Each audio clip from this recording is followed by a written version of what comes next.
Welcome back, Shellheads, to our podcast. This time we are going to talk about the New York Comic Con panel. I am once again joined by Carly. And, of course, you know me. My name is Ariane. And, Carly, would you mind telling us a little bit about what happened at the panel?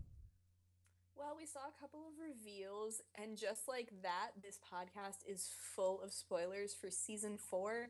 If you don't want the spoilers, I suggest you turn it off now. So I'll give you a couple seconds to do that.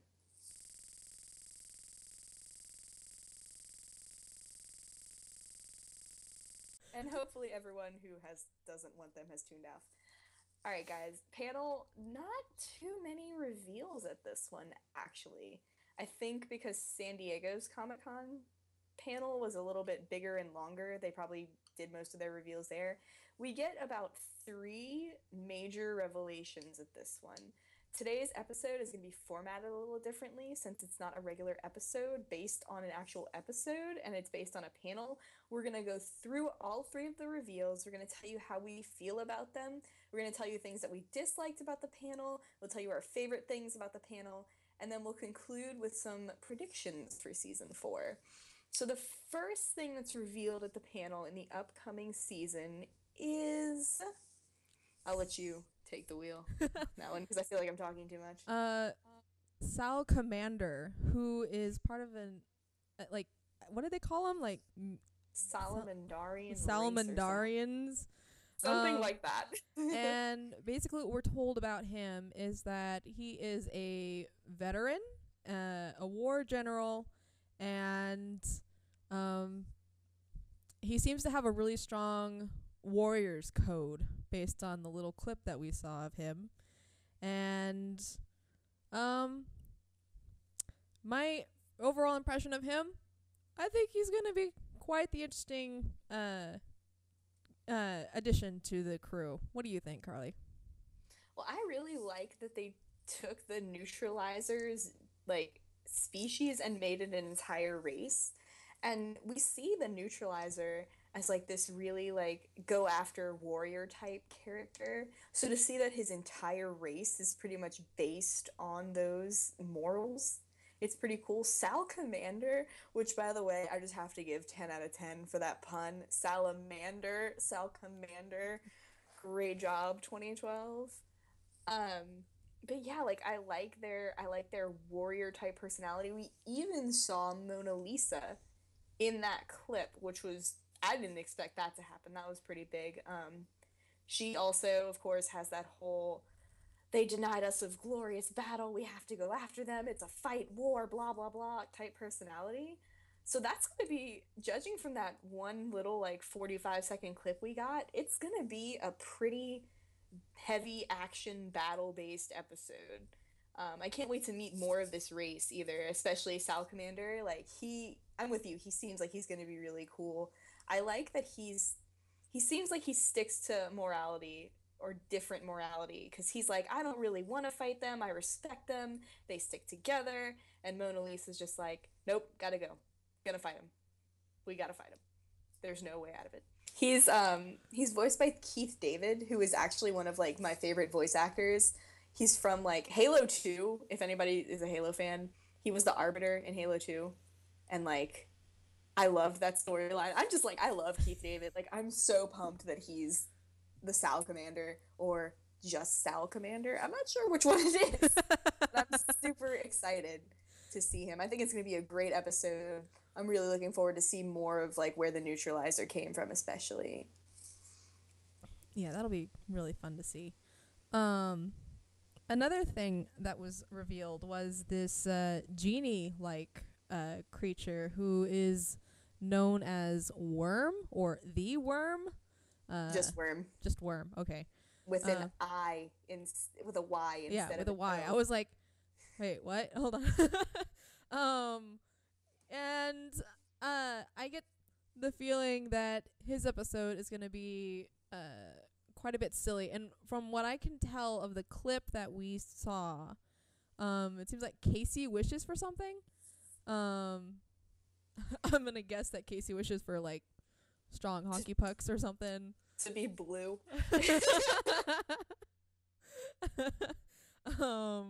But because they're talking about like how they're not going to make a third wish, so someone's going to make 2 wishes, and apparently a third wish makes things happen, and Bad things happen. yeah, bad things happen. So I don't know, I have mixed feelings about that one. I get the feeling it's going to be like another pizza face fiasco. What do you think, Carly? Oh, pizza face. I just rewatched that episode a couple days ago, actually, and I just sat there and I was like, why? A little bit of background on Worm. He was originally an action figure from the 1987 series. He never actually did appear in the 1987 series, but he did appear in the Archie comics, which were kind of based on the 1987 series. And for some reason, now we're bringing him back into 2012. That clip kind of reveals to us potentially a big spoiler. In my opinion, I think it's important to note that he's one of 3, according to the Fugitoid, 3 reality-bending genies of chaos. But the term reality bending, that could potentially be a huge hint. Like, maybe that's how, because if he's just one of 3, we got 2 other ones out there. Like, maybe one of those is gonna be the ones that brings back Earth. Maybe it won't be time travel. I don't know. We'll have to see. That's just a possibility. I don't really have mixed feelings. I'm a little worried about this character. The clip that we see of this episode that he's gonna appear in, it's gonna be one of those crazy episodes where literally like nothing makes sense.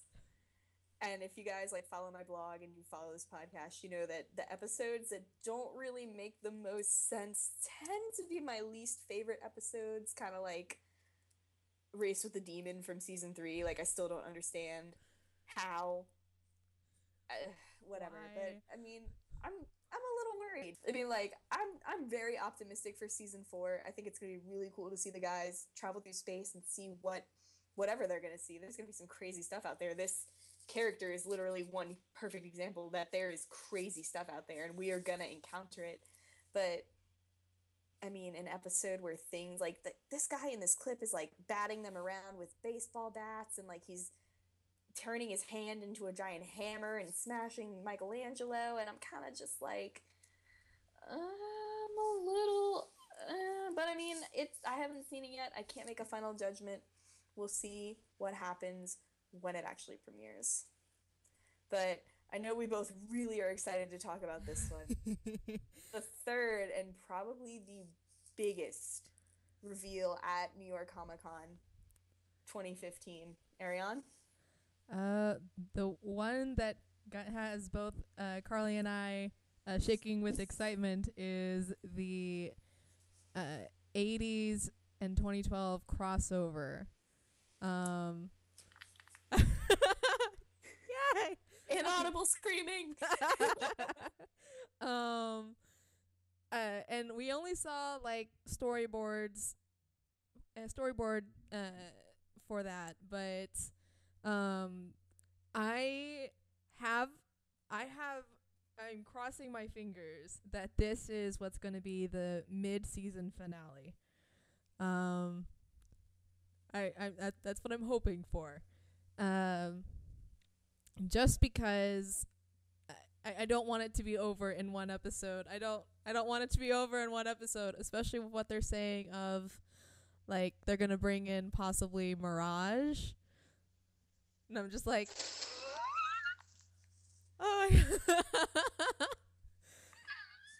I'm just like, yes, oh my gosh, yes.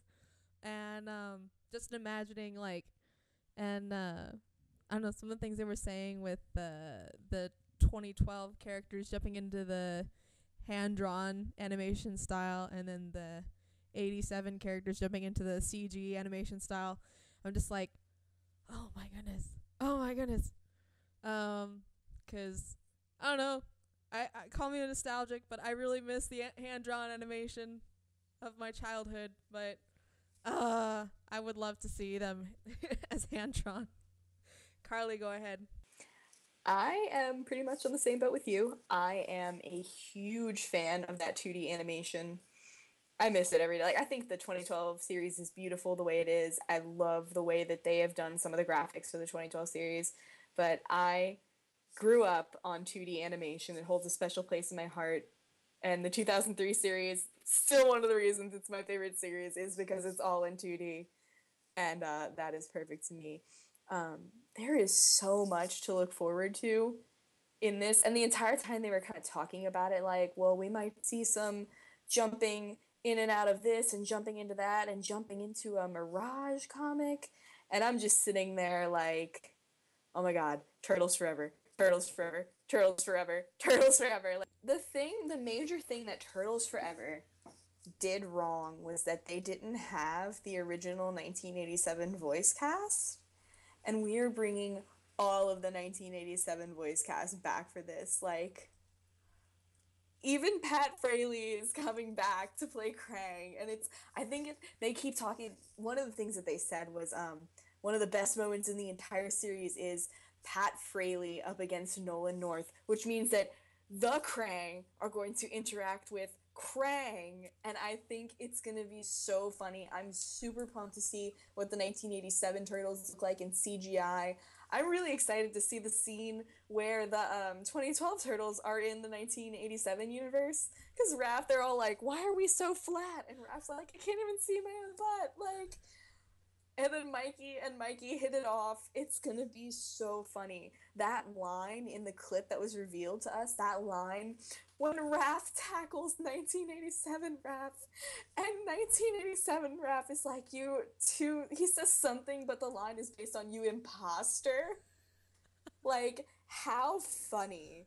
Like, the writers are definitely gonna nail that. To see Rob Paulsen get to reprise his role as Raphael and do 2012 Donatello, to see Cam Clark, Barry Gordon, all of them, just like, to see all of them come back, it's gonna be so cool. And like, we saw them back in season 2, which was awesome, but they didn't meet. And this time they're meeting, they're interacting with each other. It's gonna be really cool. And if they really do go into the Mirage universe, that's going to be interesting, because Mirage is nothing but intensity. There's no comedy in Mirage. Like, it is, we're going to watch Splinter die every day in the Mirage comic. Yeah, that's basically what happens. It kind of raises the question to me, though, when are we going to bring in the 2003 Turtles? I'm ready to see some 2003 Turtles. Like, I mean, I'm just saying, if we can get 1987 and Mirage, like, I'm pretty sure that we could find a way to incorporate. Like, if I could see 2003 Leo meet 2012 Leo, like, that would just make my life. Like, come on, guys, get on this. That would be amazing if that could happen. Like, Turtles Forever Take 2. And doing it right this time with all the correct voice actors. Yes, that would be. Like, I'm pretty sure a lot of us want the 2003 Turtles to make an appearance. Like, there are a lot of 2K3 fans out there. It hasn't not been asked for. Like, bring it on. We can handle it. I don't think I can handle it. I'd probably explode or something, but I'm just saying. And one other thing is, I'm definitely on board with you. That episode needs to be the 1 hour mid-season special. It has to be. Like, everything that they described to us, you can't accurately do that in 30 minutes or less. You can't reassemble a cast from more than 20 years ago and then be like, okay, you get 30 minutes to make this happen, which technically literally boils down to like 21 minutes. Like, the average runtime for an episode is like 21 minutes and 45 seconds. Do not make me sit through that. Give me that for 42 minutes and 50 seconds. Give it. Seriously. Give it. No. I'm ready. I'm so ready. And we're not gonna get that one for a while. Like, I know we're not. I'm just saying. I'm ready.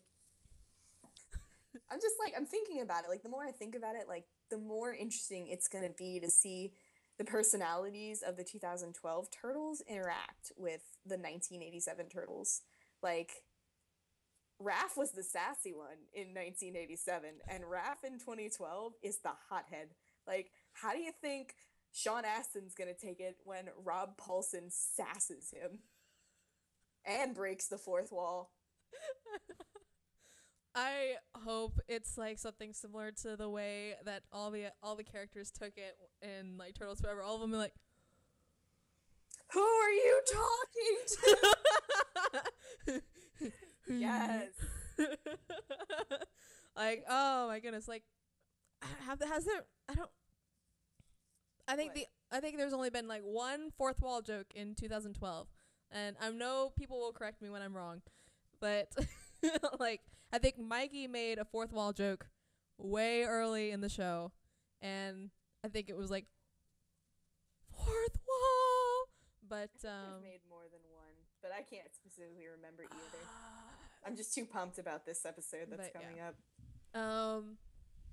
Anyway, so yeah, and then one other thing that was announced quite recently was that this season is actually going to have 26 episodes and not 20, which surprised me. Like whenever I heard them say it in the live stream, I was like, "What?" Yeah, that's pretty crazy. Like I thought it was like a misspeak or something. I was like, surely you're thinking of like season 3 or season 5. Surely you're thinking of like one of those seasons. You've got to be confused, you know. But no, like they were talking about season 4. Like season 4's got 26 episodes. So congrats, we get 6 more episodes this season than we originally thought. So that's yay. exciting, and that just gives them more of a reason to make that an hour-long special. Not really, but in my mind it does, and I want that episode so bad. Like I'm so excited. Like I can't wait to see who they get to voice the Mirage Turtles if they speak. They spoke in Turtles Forever. They did speak in Turtles Forever. I'm just like, my mind is just gonna be blown. Like I just cannot wait to see. I can't wait to see the 1987 Turtles in CGI. It's gonna be so fun, and it makes me wonder: are they gonna bring Casey and April back in? I mean, can you imagine? I'm so excited. I don't even think. Oh wait, there was a Casey in the 87 series. Yeah, he wasn't that big of a character. He wasn't that big of a character, but he was there. We saw it in Wormquake too. We see him in Wormquake. That'd be interesting. Oh god, can you imagine? Like the Turtles meeting the Turtles would be crazy, but April meeting April. Nice jumpsuit. Just give me that episode right now. Oh man. This panel, compared to other panels that we've seen, not just San Diego Comic-Con panel, but like panels in the past, I hate to say it, but this one was kind of weaker, in my opinion. I feel like they didn't reveal much. And like, for me, one of the things that I did dislike about this panel was I feel like a lot of it was just goofing off. And like we had like Tiger Claw's actor, Eric, however you say his last name, I can't even pronounce it, and I'm so sorry. I love the guy, I respect him so much. I just can't pronounce that last name. But like, we had like shots of them like playing with their Lego Mega Block name tag things, and I'm like, oh, I thought that this, like, I'm pretty sure like 3 of them made this little sticky note with my name on it. Oh, I thought this was just so I knew where I was, or I thought this was all I was gonna get. But like, they waste a couple of minutes just like doing all of that, and I'm kind of just like, okay, that's great, but like, I'm watching this to hear what's gonna happen in season 4, like. And then another thing was in the beginning when Andre, love him to death, so much respect to Black Nerd, he's hilarious, he's an awesome conductor for panels, he did a great job at San Diego. Like this one, like I feel like some of his questions were kind of weak in the beginning.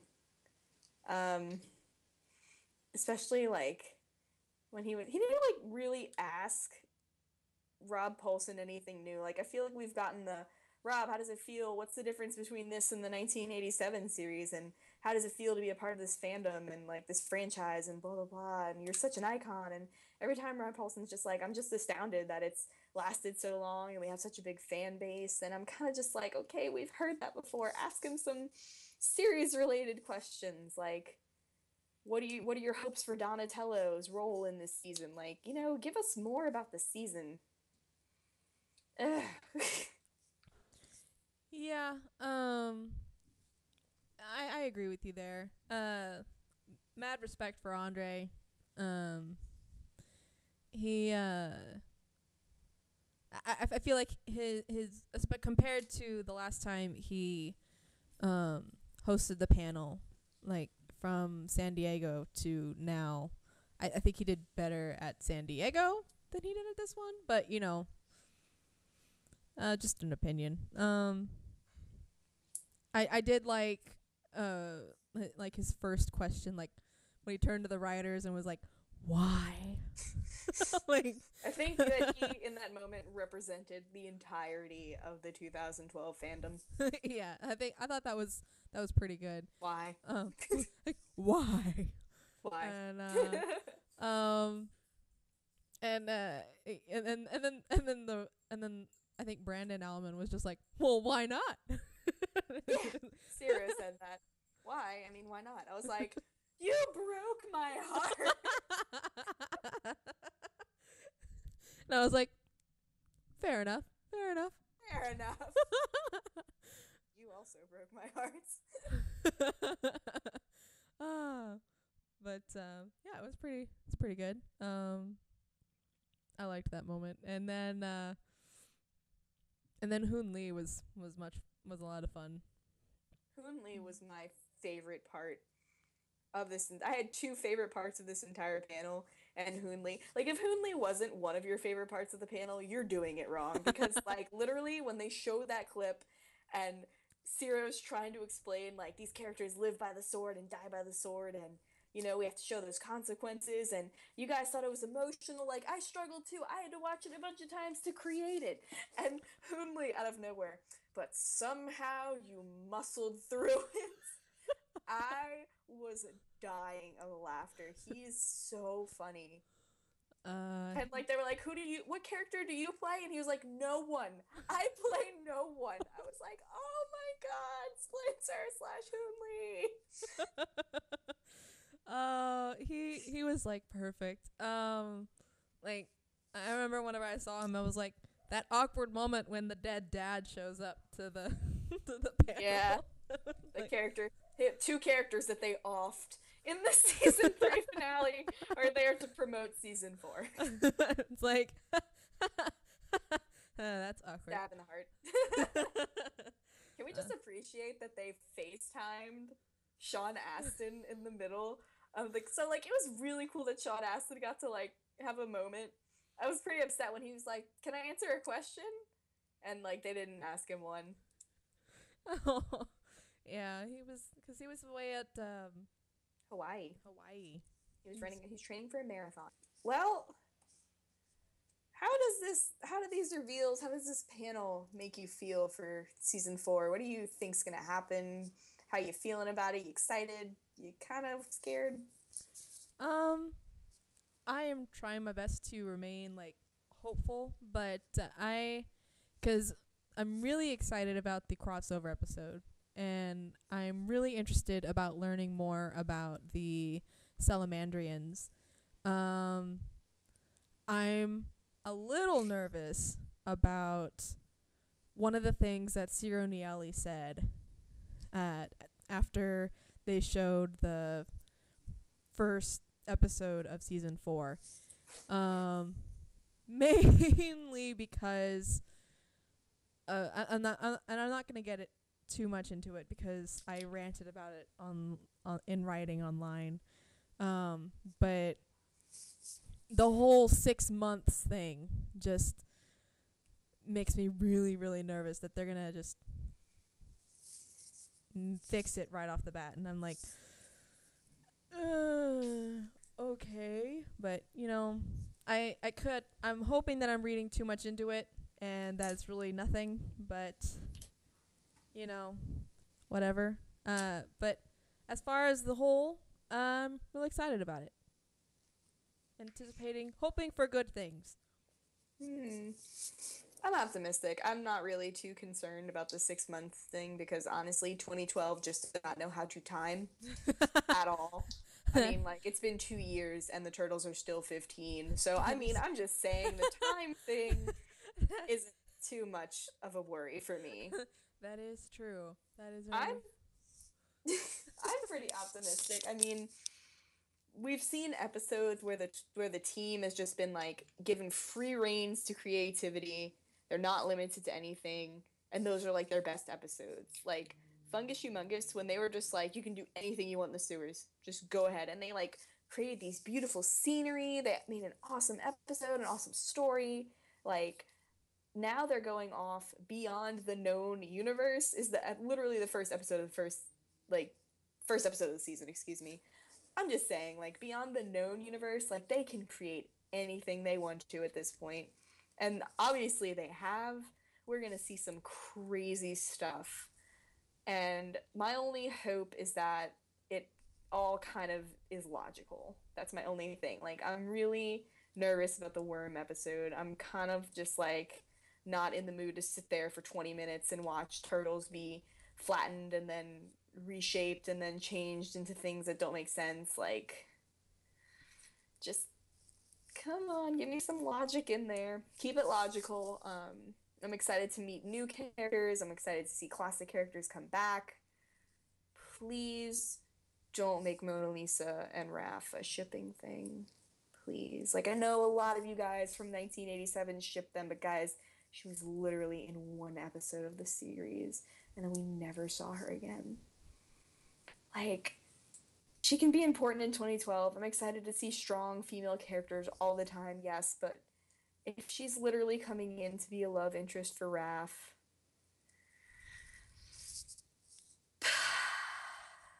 don't do that to me, 2012. I get enough shipping questions as it is. And it's ironic because I don't ship at all. Optimistic. I think they're going to do a great job with this season. I'm just, honestly, like, I just want to see how they fix it all. I want to see if they're going to do the genie thing. I want to see if they're going to take the safe route and do a time travel thing. And if they do a time travel thing, that's cool. Bring Renette back, but throw some David Tennant lines in there. Give him some references. You got too many Whovians writing on this now. Other than that, let's go. Let's get season 4 started. We only have a couple days. October 25th is coming. Yep, that's true. October 25th is coming. Like, what, in 2 weeks? Or less. Or you could watch this podcast after the episode has already premiered. I mean, hey, you do you. With that, that's all I really have to say about this panel. It was pretty short and sweet and to the point. Do you have any closing statements you'd like to make? I don't really, I can't think of anything right now, no. All right, well, you'll think about it later after we stop recording. Yeah, I'll think about it after we stop recording, and it'll be like... Well, thanks, guys, for tuning in. I'm Carly. I run all things TMNT, and really quick, thank you all so much. I finally hit 9,000 followers a couple hours ago, and I'm really excited to be whatever I am, form of a leader to this fandom. You guys are the best. I love all of you. Thank you so much for following me. Thank you for all your likes, your comments, your reblogs, just everything you send me. Thank you for all the support. It's been such a fun 2 years running this blog, and I can't wait to see what the next few months bring. Awesome. And I'm Ariane, and I run Ariane 2014, and I just want to say thank you guys for watching this and supporting this, and I never thought we'd hit like 20-something subscribers to this, so like, thank you. It really means a lot that you guys like this, and anyway, thank you. Yay. We'll see you guys in the next episode. Salute. Whee!